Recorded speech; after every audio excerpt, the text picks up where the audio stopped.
Trinity is trapped in visions, reliving the tragic past of a wolf alpha and warlock healer whose love was destroyed by a power-hungry warlock. The warlocks claim Trinity belongs with them, not her alpha, Reese, and have broken their mate bond. They plot revenge against the wolves for past deeds. Trinity recalls stories of the Shadow Circle and sees visions of Luxaria, the warlock's fallen city, destroyed by the Circle's lust for power. She feels a chilling connection to Luxaria's history, wondering if she's a descendant of the warlocks. Reese desperately searches for her. What is Trinity's connection to the past? What do the warlocks want from her? Can Reese save her? Is Trinity who she thinks she is? What are the wolves' past deeds? Will Trinity embrace a warlock heritage?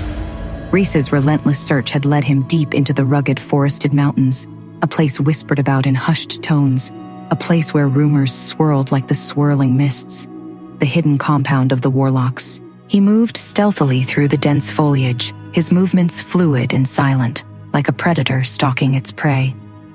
Night fell swiftly, as it always did in the mountains, cloaking the forest in an eerie silence that was broken only by the rustle of leaves underfoot and the distant hoot of an owl.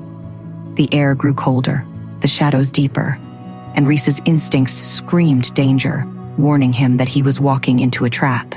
He approached what looked like an abandoned cabin, its wooden structure weathered and gray, almost swallowed by the surrounding trees. He paused, his senses on high alert, scenting the air cautiously, trying to discern any hint of magic, any trace of his mate. The only scents he could pick up were the earthy smells of the forest, the faint scent of decaying wood, and something else. Something metallic, something that made his wolf growl deep in his chest. Suddenly, as if they had materialized from the very shadows themselves, figures emerged from the darkness, surrounding him with calculated precision. Warlocks. Their eyes gleamed with malevolent intent, reflecting the moonlight like shards of ice. Weapons, some shimmering with arcane energy, others cold and metallic, glinted in the dim light. Reese tensed, every muscle coiling with the anticipation of violence, ready to fight his way out, but he was outnumbered, outgunned. They had been expecting him. "You shouldn't have come here, Alpha." A voice taunted from the darkness, dripping with arrogance and malice. Warlock Ezekiel stepped forward, his features sharp and cruel, a smirk playing on his lips. He held a small, intricately carved wooden box in his hand. Looking for something, he gestured towards the box. "Perhaps your mate?" Reese's blood ran cold, a chill that had nothing to do with the mountain air. He knew then.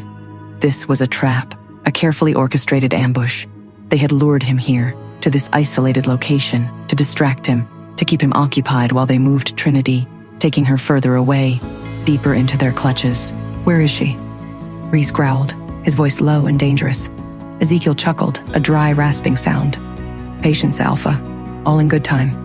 You should know by now that we warlocks don't give anything away for free." He twirled the box in his fingers. "Perhaps a trade is in order?" "What do you want?" Reese demanded, his eyes narrowed.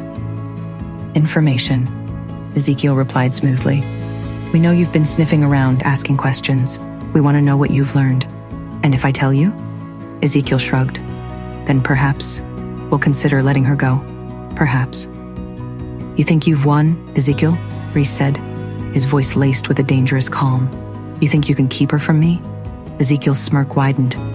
"We have her, Alpha. You're outnumbered, surrounded. You have no leverage." "You're wrong," Reese said, a hint of steel in his voice. "I have everything to lose, and when a wolf has nothing to lose..." He let the sentence hang in the air, the implication clear. One of the warlocks shifted nervously, his hand twitching towards his weapon. "Don't be foolish, Alpha," Ezekiel sneered. "You can't possibly hope to..." Reese cut him off, his voice rising, his wolf finally breaking free. "You're right about one thing, Ezekiel. I am out of time, so I'll ask you one last time. Where is she?" Ezekiel's eyes narrowed. He could see the change in Reese, the shift from controlled fury to raw, untamed rage. He knew he had pushed him too far. With a growl of frustration, a sound that echoed through the silent forest, a promise of vengeance, Reese retreated into the shadows, disappearing as quickly and silently as he had come. He wouldn't give them the fight they wanted. He wouldn't give them the satisfaction of capturing him. He had seen something in Ezekiel's eyes, a flicker of uncertainty, a hint of fear. the hunt wasn't over. It had only just begun. He would find Trinity, no matter the cost. He would tear apart their world piece by piece if he had to. But he would bring her back, and when he did, they would pay for what they had done. They would pay dearly. Has Reese discovered something that might help him to find his Luna? Why did the Warlocks lure him in a trap, and what is it that they want? Hey, I am Trinity. Want to know what happens next? Then click the link in the description below and download the Pocket FM app and listen to the exciting episodes of Chosen by Fate, Rejected by the Alpha,